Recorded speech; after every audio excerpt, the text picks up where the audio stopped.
ആണ്ടുവട്ടത്തിലെ 17-ാം ഞായർ. ഇന്നത്തെ സുവിശേഷത്തിൽ യേശുനാഥൻ വയലിൽ ഒളിഞ്ഞുകിടക്കുന്ന നിധി കണ്ടെത്തിയ ഒരു മനുഷ്യന് സമാനമാണ് ദൈവരാജ്യം എന്ന് നമ്മോട് അരുൾ ചെയ്യുകയാണ്. നമ്മുടെയൊക്കെ ജീവിതത്തിൽ ഏറെ വിലപിടിപ്പുള്ളതായി നാം കരുതുന്ന ചില വസ്തുതകളുണ്ട്. ചിലർക്ക് അത് സമ്പത്തായിരിക്കാം, മറ്റു ചിലർക്ക് അത് പ്രശസ്തിയായിരിക്കാം, വേറെയും ചിലർക്ക് അത് സുഖാസക്തികളായിരിക്കാം. മറ്റു ചിലരാകട്ടെ സ്ഥാനമാനങ്ങളുടെ പിറകെ പോകുന്നതായും കാണാറുണ്ട്. ഇവയെല്ലാം ശാശ്വതമായ സമാധാനവും സന്തോഷവും തരും എന്നുള്ള പ്രത്യാശയിലാണ് മനുഷ്യൻ ഇവയുടെ പിറകെ പരകം പായുന്നത്. എന്നാൽ ഇവ നൽകുന്ന താൽക്കാലികമായ ആശ്വാസത്തെക്കുറിച്ചും സംതൃപ്തിയെക്കുറിച്ചും പലപ്പോഴും നാം ബോധവാരാകുന്നത് കുറേ കഴിഞ്ഞിട്ടാണ്. അപ്പോൾ അതിലും അതീതമായ സനാതനമായ ഒരു സന്തോഷത്തിൻ്റെ മാർഗം നാം അന്വേഷിച്ചു പോകാറുണ്ട്. ആ ഒരു മാനസിക അവസ്ഥയിലേക്കാണ് ഇന്നത്തെ സുവിശേഷം നമ്മുടെ ശ്രദ്ധയെ കൊണ്ടുവരുന്നത്. അവനുണ്ടാകുന്ന നേട്ടങ്ങളും സുഖങ്ങളും ലൗകികമായ സ്ഥാനമാനങ്ങളും പണസമ്പാദ്യങ്ങളുമൊക്കെ യഥാർത്ഥത്തിലുള്ള സന്തോഷത്തിൻ്റെ സംതൃപ്തി തരാതെ അവനെ അസ്വസ്ഥമാക്കുമ്പോൾ അവൻ യഥാർത്ഥത്തിലുള്ള നിധി കണ്ടെത്താൻ വേണ്ടി അന്വേഷണത്തിന് ഇറങ്ങിച്ചെല്ലുകയും അത് കണ്ടെത്തുകയും ചെയ്യുന്ന അവസ്ഥയാണ് യേശു നമ്മുടെ മുമ്പിൽ വരച്ചു കാട്ടുന്നത്. അപ്രകാരം നമുക്കുണ്ടാകുന്ന സന്തോഷമെന്ന് പറയുന്നത് വെറും താൽക്കാലികമായ സംതൃപ്തിയല്ല. ആഹാരം കഴിക്കുമ്പോൾ നമുക്കുണ്ടാകുന്നത് ഒരു താൽക്കാലികമായ ആശ്വാസവും സംതൃപ്തിയുമാണ്. എന്നാൽ അതിനും അതീതമായി വ്യക്തിത്വ പൂർണ്ണതയിലേക്ക് നയിക്കുന്ന ഒരു നിറവ് നമുക്ക് അനുഭവപ്പെടാറുണ്ട്. അത് ജീവിതത്തിൻ്റെ വൈവിധ്യമാർന്ന മേഖലകളിൽ മുന്നോട്ട് ആനയിക്കുന്നതിന് നമ്മെ സഹായിക്കുവാൻ പോരുന്ന പ്രചോദനങ്ങളാണ്. അപ്രകാരമുണ്ടാകുന്ന ജീവിത വിജയത്തിലേക്കും ജീവിത പൂർണ്ണതയിലേക്കും നയിക്കുന്ന നിധിയെക്കുറിച്ചാണ് യേശുനാഥൻ നമ്മോട് അരുൾ ചെയ്യുന്നത്. ഇപ്രകാരം മനുഷ്യന് സമ്പൂർണമായ നിറവ് പകർന്നു തരുവാൻ കഴിയുന്ന നിധി ഒരു ക്രൈസ്തവനെ സംബന്ധിച്ചിടത്തോളം ക്രിസ്തു തന്നെയാണ്. ക്രിസ്തുവാകുന്ന നിധിയെ സ്വന്തമാക്കുന്ന മനുഷ്യൻ അവൻ്റെ ജീവിതത്തിൽ പൂർണ്ണമായ സന്തോഷവും സമാധാനവും കണ്ടെത്തുകയാണ്. യേശുക്രിസ്തുവുമായിട്ടുള്ള വ്യക്തിബന്ധത്തിലായിരിക്കുമ്പോൾ അവൻ ദൈവരാജ്യത്തിൻ്റെ സന്തോഷ തിമിർപ്പിൽ ആയിരിക്കുന്നു എന്നുള്ളതാണ് അതിൻ്റെ പ്രത്യേകത. കാരണം യേശു ദൈവം തന്നെയാണ്. ദൈവം തന്നെയായ യേശുക്രിസ്തുവിനോടൊപ്പമുള്ള സഹവാസവും സാന്നിധ്യവും ആ വ്യക്തിയുടെ ജീവിതത്തിൽ വ്യക്തിത്വ പൂർണ്ണതയിലേക്കും നിറവിലേക്കും നയിക്കുന്നു എന്നതാണ് ഇതിൻ്റെ അർത്ഥം. ഇവിടെ മനുഷ്യജീവിതത്തിൽ അവൻ നിരന്തരം കണ്ടെത്തേണ്ടത് ഇപ്രകാരം ദൈവത്തിൽ മാത്രം നിലകൊള്ളുന്ന ശാശ്വതമായ സമാധാനവും സന്തോഷവുമാണ് എന്നുള്ളതാണ് യേശുനാഥൻ നിധിയിലൂടെ നമ്മെ ബോധ്യപ്പെടുത്തുന്നത്. നിധി എന്ന് പറയുന്നത് ഏറ്റവും വിലപിടിപ്പുള്ളതാണ്. അത് ഈ ലോകത്തിലെ ഏറ്റവും ശ്രേഷ്ഠമായ ഒരു വസ്തുവായി കാണുന്നത് കൊണ്ടാണ് അത് സ്വന്തമാക്കുവാൻ വേണ്ടി ആഗ്രഹിക്കുന്നത്. അങ്ങനെ സ്വന്തമായി തീർക്കുവാനുള്ള അത്യാഗ്രഹത്താൽ ഇറങ്ങി പുറപ്പെടുകയും അത് സ്വന്തമാക്കപ്പെടുമ്പോൾ ഉണ്ടാകുന്ന സന്തോഷവുമാണ് ജീവിതത്തിൻ്റെ തുടർന്നുള്ള യാത്രകളിൽ ആ വ്യക്തിയെ സംബന്ധിച്ചിടത്തോളം അനുഗ്രഹപൂർണ്ണനാക്കുന്നത് എന്നുള്ളതാണ് നാം മനസ്സിലാക്കേണ്ടത്. യഥാർത്ഥ നിധി കണ്ടെത്തുവാനുള്ള മനുഷ്യൻ്റെ പ്രയാണത്തിൽ 3 പ്രക്രിയകൾ അടങ്ങിയിട്ടുണ്ട് എന്ന് യേശുനാഥൻ സൂചിപ്പിക്കുന്നു. ഒന്നാമത്തേത്, അത് കണ്ടെത്തുക അത്ര എളുപ്പമുള്ള കാര്യമല്ല. അത് മറഞ്ഞിരിക്കുന്നതാണ്. മറഞ്ഞിരിക്കുന്നത് തേടിപ്പോയാൽ മാത്രമേ നമുക്ക് കണ്ടെത്തുവാൻ ഉതകുന്ന രീതിയിൽ നമ്മുടെ മുന്നിൽ അത് തെളിവായി തീരുന്ന ഒന്നായി തീരുകയുള്ളൂ. പലപ്പോഴും യേശുവാകുന്ന സനാതന സത്യം, ദൈവികത നിറഞ്ഞു നിൽക്കുന്ന യാഥാർത്ഥ്യങ്ങൾ നമ്മുടെ മുമ്പിൽ മൂടപ്പെട്ട അവസ്ഥയിലായിരിക്കാം. അത് മറഞ്ഞിരിക്കുന്നതായി നാം കണ്ടു എന്ന് വരും.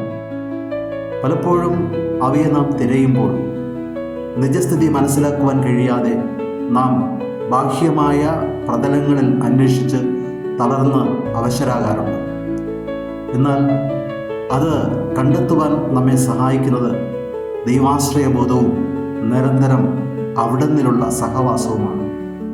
ക്രൈസ്തവ ജീവിതത്തിൽ കൗദാശികമായ പരികർമ്മങ്ങളിലൂടെയും വചന വിചിന്തനത്തിലൂടെയും പ്രാർത്ഥനാ അഭ്യാസത്തിലൂടെയുമൊക്കെ നമുക്ക് അത് തെളിവായി തീരുകയും അത് കണ്ടെത്തുവാൻ നമുക്ക് സഹായകമായി തീരുകയും ചെയ്യുന്നു.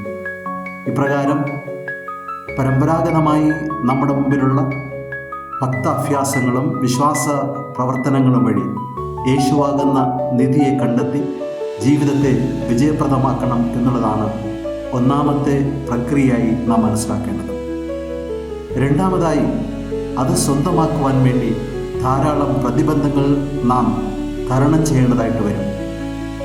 നിധി കണ്ടെത്തിയാൽ മാത്രം പോരാ, അത് സ്വന്തമാക്കുവാൻ വേണ്ടിയുള്ള പ്രാപ്തിയും നമുക്ക് ഉണ്ടാകേണ്ടതുണ്ട്. ഒരുപക്ഷെ അതിൻ്റെ വില നമുക്ക് താങ്ങാവുന്നതിലും അധികമായിരിക്കും. ഒരുപക്ഷെ ഒത്തിരിയധികം സഹനങ്ങൾ അതിനുവേണ്ടി നാം വ്യയം ചെയ്യേണ്ടി വന്നു എന്നും വരാം. ചില സമയത്ത് അത് സ്വന്തമാക്കുവാനുള്ള നമ്മുടെ പരിശ്രമത്തിൽ നാം ഒറ്റപ്പെട്ടു എന്നും വരാം. അതുകൊണ്ട് തന്നെ യേശുവാകുന്ന നിധിയെ സ്വന്തമാക്കുക അത്ര എളുപ്പമുള്ള കാര്യമായി അവിടുന്ന് നമ്മുടെ മുമ്പിൽ അവതരിപ്പിക്കുന്നില്ല. അത് പ്രയാസമേറിയ ഒന്നാണ്. നിധി കണ്ടെത്തിയ മനുഷ്യൻ മറ്റുള്ളതെല്ലാം വിറ്റിട്ടാണ് ആ വയൽ സ്വന്തമാക്കുവാൻ വേണ്ടി ഇറങ്ങിപ്പുറപ്പെടുന്നത്.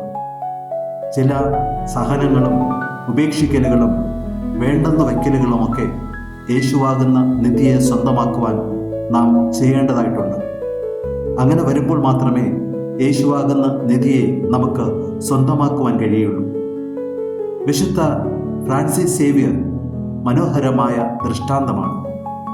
പാരീസ് സർവകലാശാലയിൽ ഉപരിപഠനം കഴിഞ്ഞ് അദ്ദേഹം ലൗകികമായ മാർഗത്തിലൂടെ സഞ്ചരിച്ചുകൊണ്ട് തൻ്റെ വിജ്ഞാനത്തിലൂടെ സമ്പത്തും പ്രശസ്തിയും നേട്ടങ്ങളുമൊക്കെ കരഗതമാക്കുവാൻ വേണ്ടി പരിശ്രമിച്ചു. എന്നാൽ വിശുദ്ധ ഇഗ്നേഷ്യസ് ലയോളയുടെ ഒരു ചോദ്യത്തിന് മുന്നിൽ അദ്ദേഹം അടിയറവ് പറയേണ്ടി വന്നു. ഇവയൊക്കെ നേടിയിട്ട് നിത്യമായ സന്തോഷം അനുഭവിക്കുവാൻ കഴിഞ്ഞില്ലെങ്കിൽ അവ പ്രയോജനരഹിതമാണ് എന്നുള്ള ചിന്ത ഫ്രാൻസിസിനെ കൂടുതൽ ദൈവാന്വേഷണത്തിലേക്ക് നയിച്ചു. അങ്ങനെ ക്രിസ്തുവിനെ കണ്ടെത്തി കഴിഞ്ഞപ്പോൾ പ്രശസ്തിക്കും പണത്തിനും ലൗകികമായ താല്പര്യങ്ങൾക്കും അതീതമായി ക്രിസ്തുവിനെ പകർന്നു കൊടുക്കുവാനുള്ള നെട്ടോട്ടത്തിലാണ് അദ്ദേഹം ചെന്നു വീണത്.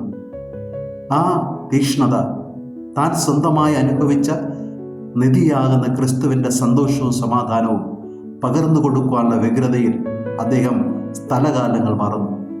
എവിടെയും എല്ലായിടത്തും അതെത്തിക്കുവാനുള്ള തത്രപ്പാടിൽ അദ്ദേഹം നമ്മുടെ നാട്ടിൻ പ്രദേശത്ത് കടലോരത്തൂടെയൊക്കെ സഞ്ചരിച്ച് യേശുവിൻ്റെ രക്ഷയുടെ സൗഭാഗ്യം പകർന്നു നൽകുന്നതിന് കാരണമായിട്ട് മാറി. ഈ ഒരു മനോഹരമായ ദൃഷ്ടാന്തമായിരിക്കണം ഒരുപക്ഷെ യഥാർത്ഥ നിധിയെ അന്വേഷിച്ചു പോകുന്ന മനുഷ്യന് മാതൃകയായി നിലകൊള്ളേണ്ടത്.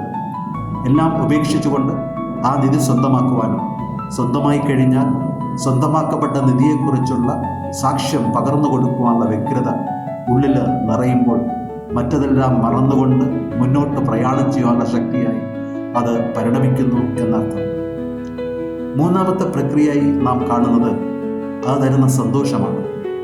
എല്ലാം വിറ്റ് സ്വന്തമാക്കുന്ന ആ മനുഷ്യനെ സംബന്ധിച്ചിടത്തോളം അവനുണ്ടാകുന്നത് പറഞ്ഞറിയിക്കുവാൻ കഴിയാത്തതുകൊണ്ടുള്ള ഒരു സന്തോഷമാണ്. ഈ സന്തോഷം തന്നെയാണ് അവൻ്റെ നിത്യതയുടെ അടിസ്ഥാനമായി മാറുന്നത്. ഓരോ മനുഷ്യനും വിളിക്കപ്പെട്ടിരിക്കുന്നത് നിത്യതയുടെ ആനന്ദത്തിൻ്റെ മുന്നാസ്വാദനം ഈ ഭൂമിയിൽ തന്നെ സ്വന്തമാക്കുവാൻ വേണ്ടിയാണ്. നിത്യമായി നമുക്കുണ്ടാകാൻ പോകുന്ന ആ സൗഭാഗ്യത്തിൻ്റെ മുന്നാസ്വാദനം യഥാർത്ഥ ദൈവിക അനുഭൂതിയിലൂടെ നമുക്ക് ക്രിസ്തുവിൻ്റെ സാന്നിധ്യത്തിലൂടെ സ്വന്തമാക്കുവാൻ കഴിഞ്ഞാൽ അത് സ്വാഭാവികമായും നിത്യതയിലേക്കുള്ള മാർഗമായി മാറുകയും നിത്യതയുടെ കവാടം തുറന്ന് അതിലേക്ക് നമുക്ക് സാഘോഷം പ്രവേശനം സ്വന്തമാക്കുന്നതിന് കാരണമാകുകയും ചെയ്യും. ഈ ഒരു വഴിയാണ് ക്രൈസ്തവ ജീവിതത്തിൻ്റെ ശക്തിയും അനുഗ്രഹവുമായി മാറേണ്ടത്. ഒന്നാമത്തെ വായനയിൽ നാം രാജാക്കന്മാരുടെ പുസ്തകത്തിൽ സോളമൻ രാജാവിനെ കണ്ടുമുട്ടുന്നു. ബാലനായിരുന്ന അദ്ദേഹത്തിന് ഭരണാധികാരം കൈവന്നപ്പോൾ ദൈവം എന്താണ് വേണ്ടതെന്ന് ചോദിക്കുമ്പോൾ ജ്ഞാനത്തിന് വേണ്ടിയാണ് ദൈവത്തിൻ്റെ മുമ്പിൽ അദ്ദേഹം കേഴുന്നത്. ജ്ഞാനം യാഥാർത്ഥ്യം മനസ്സിലാക്കുവാനും നന്മതിന്മകളെ തിരിച്ചറിഞ്ഞ് സത്യത്തെ മുറുകെ പിടിക്കുവാനും പ്രാപ്തി പകരുന്ന ഒന്നാണെന്ന് അദ്ദേഹം തിരിച്ചറിഞ്ഞു. ഒരുപക്ഷെ ആ ജ്ഞാനം തന്നെയാണ് ലോകരക്ഷകനായ യേശു നമുക്ക് പകർന്നു തരുന്ന ദൈവത്തിൻ്റെ പുത്രനായ ക്രിസ്തുനാഥൻ. അവൻ ലോകത്തിൻ്റെ മുഴുവൻ വിജ്ഞാനമാണ്. ആ വിജ്ഞാനത്തെ നാം സ്വന്തമാക്കി കഴിയുമ്പോൾ ജീവിതത്തിൽ നന്മതിന്മ തിരിച്ചറിയുവാനും ഇരുളും വെളിച്ചവും വ്യക്തമായി തിരിച്ചറിഞ്ഞ് പ്രകാശത്തിൻ്റെ പന്താവിലൂടെ മുന്നോട്ട് പോകുന്നതിനും നമുക്ക് കഴിയും എന്നുള്ളതാണ് വസ്തുത. സോളമൻ ദൈവത്തിൽ ആശ്രയിച്ചുകൊണ്ട് യഥാർത്ഥ വിജ്ഞാനത്തിലൂടെ ദൈവ അനുഗ്രഹം സ്വന്തമാക്കിയതുപോലെ നമ്മുടെ ക്രൈസ്തവ ജീവിതത്തിലും നമുക്ക് ഈ ജ്ഞാനപ്പൊരുളായ ക്രിസ്തുവിനെ ദൈവവും തന്നെ അറിയാനും അനുഭവിക്കുവാനും കഴിയുക എന്നുള്ളതാണ് നമ്മുടെ മുമ്പിലുള്ള ഓരോ ദിവസവും അനുഭവവേദ്യമാകുന്ന വെല്ലുവിളി. രണ്ടാമത്തെ വായനയിൽ ക്രിസ്തു സ്നേഹത്തിൽ നിറഞ്ഞു നിന്നാൽ അത് നമ്മെ ഈ നന്മയിലൂടെ ആനയിക്കുമെന്ന് പൗലോസ്ലീഹ റോമാക്കാർക്ക് എഴുതിക്കൊണ്ട് നൽകുന്ന വാഗ്ദാനമാണ്. യേശു സ്നേഹം തന്നെയാണ്. അവിടുന്ന് നമുക്ക് നൽകുന്ന ആ വലിയ സ്നേഹത്തിൽ നാം ആയിരുന്നു കഴിഞ്ഞാൽ നാം സ്നേഹത്തിലേക്ക് വളരുകയാണ്. സ്നേഹത്തിലേക്ക് വളരും തോറും നമുക്ക് ആ സ്നേഹത്തിൽ നിലനിൽക്കുവാനും ആ സ്നേഹം നമ്മെ നന്മയുടെ പാതയിലൂടെ ആനയിക്കുന്നതിന് കാരണമാകുകയും ചെയ്യും. ഈ നന്മ നിറഞ്ഞ ജീവിതമാണ് ഓരോ ദിവസവും നമുക്ക് പ്രകാശവും അനുഗ്രഹവുമായി മാറുന്നത്. ഈ നന്മ നിറഞ്ഞ ജീവിതം നമുക്ക് സ്വന്തമാകുന്നത് യേശുവിനോടുള്ള നിരന്തര സ്നേഹം നമുക്ക് അനുഭവിക്കുവാനും ആ സ്നേഹത്തിൽ വളരുവാനും കഴിയുമ്പോഴാണ്. ഇന്നത്തെ ഉപമയിൽ നാം കണ്ടുമുട്ടുന്ന നിധി യേശുക്രിസ്തു തന്നെയാണ് എന്ന് തിരിച്ചറിഞ്ഞുകൊണ്ട് യേശുക്രിസ്തുവാകുന്ന നിധിയെ സ്വന്തമാക്കുവാനുള്ള പരിശ്രമമായിരിക്കണം നമ്മുടെ ജീവിതത്തിൻ്റെ ഓരോ മുഹൂർത്തത്തിലും തുറന്നു നിൽക്കുന്ന വഴിയായിട്ട് നാം കണ്ടെത്തേണ്ടത്. ഈ കാലഘട്ടത്തിൽ നമ്മുടെ മുമ്പിൽ അവതരിപ്പിക്കപ്പെടുന്ന മാർഗങ്ങളൊക്കെ ലോകത്തിൻ്റെതായ മാർഗങ്ങളാണ്. പണം സമ്പാദിക്കുവാനും സുഖാസക്തികളിൽ നിറയുവാനുമൊക്കെ കഴിയുന്ന രീതിയിലുള്ള വസ്തുതകളാണ് വിലപിടിപ്പുള്ളതായി നമ്മുടെ മുമ്പിൽ മാധ്യമങ്ങൾ അവതരിപ്പിക്കുന്നത്. മിന്നുന്നതെല്ലാം പൊന്നല്ല എന്ന് മനസ്സിലാക്കി ഇങ്ങനെ ലൗകികമായ മാധ്യമങ്ങളിലൂടെ തെളിയപ്പെടുന്ന വസ്തുതകളുടെ താൽക്കാലികത മനസ്സിലാക്കി അതിൻ്റെ പിറകെ പരക്കം പായാതെ സനാതനമായി നമ്മുടെ മുമ്പിൽ വെളിച്ചമായി നിൽക്കുന്ന യഥാർത്ഥ നിധി യേശുക്രിസ്തുവാണെന്ന് തിരിച്ചറിയുവാനും ആ നിധിക്ക് വേണ്ടി ജീവിതത്തിൽ നിരന്തരം സർവ്വതം മാറ്റിവെക്കുവാനും അതിലൂടെ യഥാർത്ഥ സന്തോഷവും സായുജ്യവും നുകരുവാൻ നമുക്ക് ഇടയാകണം.